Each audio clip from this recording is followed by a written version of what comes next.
Hi అండి, నమస్తే. Welcome to our channel. ఈరోజు మన కిచెన్లో ఎన్నో గొప్ప పోషకాలు కలిగిన డ్రై ఫ్రూట్స్ లడ్డు తయారీ విధానం అయితే చూపించబోతున్నానండి. ఇంట్లోనే మంచి హెల్దీ లడ్డు చేయాలనుకుంటే ఇదే మీకు బెస్ట్ లడ్డు అండి.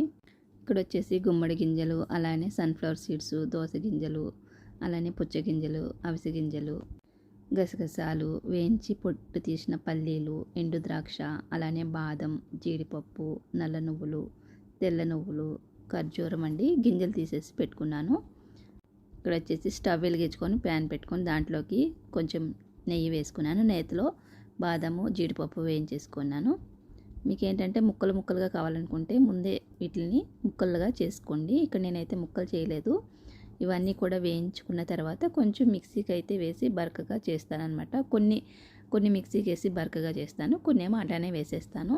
ఇది ఒక టైప్ ఆఫ్ అనమాట.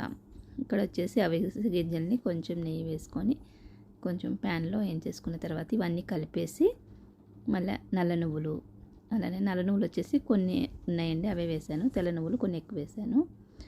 ఇంతే క్వాంటిటీ ఉండాలనే కొలత ఏం లేదండి. మనకి ఏవి ఎక్కువ ఉన్నా కానీ ఏవి తక్కువ ఉన్నా కానీ పర్వాలేదు, చేసేసుకోవచ్చు అనమాట. ఇక్కడ వేయించిన పల్లీలు వేసుకుంటున్నాను, ఎందుకంటే అందులో వేగాలంటే చాలా టైం పడుతుంది కదండి. మిగతావి మాడిపోతాయి, అందుకనేసి వేయించిన పల్లీలు అయితే వేసుకున్నాను నేను. ఇవన్నీ కూడా వేయించుకున్న తర్వాత చల్లారిన తర్వాత మిక్సీలో కొంచెం వేసుకొని ముందైతే బరకగా మిక్సీ పట్టుకున్నానండి. తర్వాత ఇంకొక వాయి వచ్చేసి ఇంకా కొంచెం కచ్చపిచ్చలా పెట్టాను. తర్వాత మిగిలిన వచ్చేసి అలానే వేసేసి కలిపేసానండి. ఇలాగ 3 రకాలుగా వేసేసాను. వేసేసిన తర్వాత ఇప్పుడు ఇదే మిక్సీ జార్లో మనం ఖర్జూరంలో గింజలు తీసి పెట్టుకున్నాం కదండి, దాన్ని కూడా వేసేసుకొని మిక్సీ పట్టేసుకోవాలి. పట్టేసుకున్న తర్వాత ఇప్పుడు మనకి ఏంటంటే అది సరిపోలేదనమాట, ఖర్జూరంది సరిపోక నేను కొంచెం బెల్లం వేసుకొని కొంచెం పాకం అయితే పట్టుకుంటున్నానండి గిన్నెలో.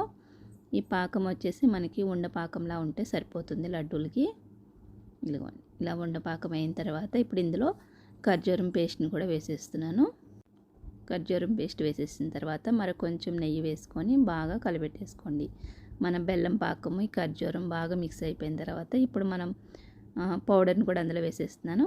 మన డ్రై ఫ్రూట్స్ ఉంది కదండి మిక్స్, అది కూడా వేసేస్తున్నాను. అంటే మీకు పలుకులుగా కావాలనుకుంటే ఈ డ్రై ఫ్రూట్స్ అన్నిటిని కూడా బద్దలులా కట్ చేసుకోవాలన్నమాట. అది ఎక్కువ టైం పడుతుంది. ఇక్కడ నేను వచ్చేసి అలా కట్ చేయకుండా కొన్ని అయితే మిక్సీకి వేసుకొని కొన్ని అయితే అలా కలిపేసానండి. ఇది ఒక రకము, మీకు అలా కావాలంటే అదొక రకం అనమాట. ఇక్కడ మనం చల్లారిన తర్వాత ఇంకా మరీ చల్లారిపోకూడదండి, కొంచెం వేడి మీదే ఉండలు చుట్టేసుకోవాలి. ఇంకా వేయించుకునేటప్పుడు కూడా అన్నీ కూడా మనం సిమ్లో పెట్టుకొని దూరగా వేయించుకోవాలి. లైట్